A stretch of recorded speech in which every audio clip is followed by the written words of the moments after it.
ચોમાસાનું વાવેતર થઈ ગયું. હવે આ શું કે વરસાદ સારો આવે અને મૂર્તિ તો કોઈ પોકાય નહીં, પણ આ ભગવાનની આશા ઉતરે એટલે મજા આવી જાય. શું આ કેવી છે?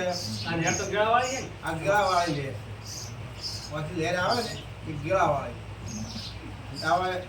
પાણી તો બહુ આવે છે, લાભ બહુ આવે. આ લહેર આવે ને પાણી ઊંડો છે એને કારણે. પાણી હવે શું કે પહેલો મુંડો હતો, પણ હવે લહેર આવી એટલે એના કારણથી અધેર બધા આવી ગયા. બરોબર? એટલે એમાં બહુ મજા આવે છે. અત્યારે લહેરનું કામકાજ ચોમાસાનું ચાલુ છે. અમુક ઉદ્યોગો હોય ને એ પણ કામકાજ ચાલુ જ છે. બરોબર?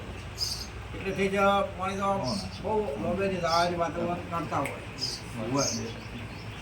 તમારે હવે આજે લહેર આવશે ને? તો આવી ને તમારી એમ તમારી બાજુમાં આવી એમ અમારે લેનું પાણી સારું મારું છે. બરાબર?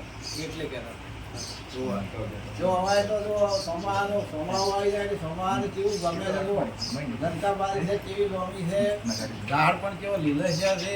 સોમાવું તો સોમાવું જ છે. એકદમ વરસાદ વરે દૂધ જેવો વરસાદ વરસતો હોય છે.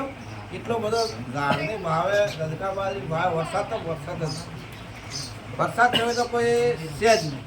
વરસાદ છે ને એ તો જો બોરવાળા તો શું કરે એ કદાચ ઢાળીઓ કરાવે, ઓલું કરાવે, બીજું કરાવે. વરસાદ તો જો આવે ને તારે જો વાડમાં વરસે આટલું પાણી તો કેટલા બોર ચાલુ છે. કેટલા બોરસો આ વરસાદ છે ને એ તો વાડમાં વરસે, ખેતરમાં વરસે, રોડમાં વરસે, લહેર માથે વરસે, આપણા મકાન માથે પણ આ વરસાદ વરસે. આ તો ખરી ખોટી. આ કોઈને ટાળે નહીં. દરેક અને સૌને આજે ગાદી રાખે, આપણને રાખે, કુદરતને રાખે, નાના ઝાડ હોય એને રાખે. દરેકના માથે વાની સહાયતા વરસાદની ખરી હોય છે.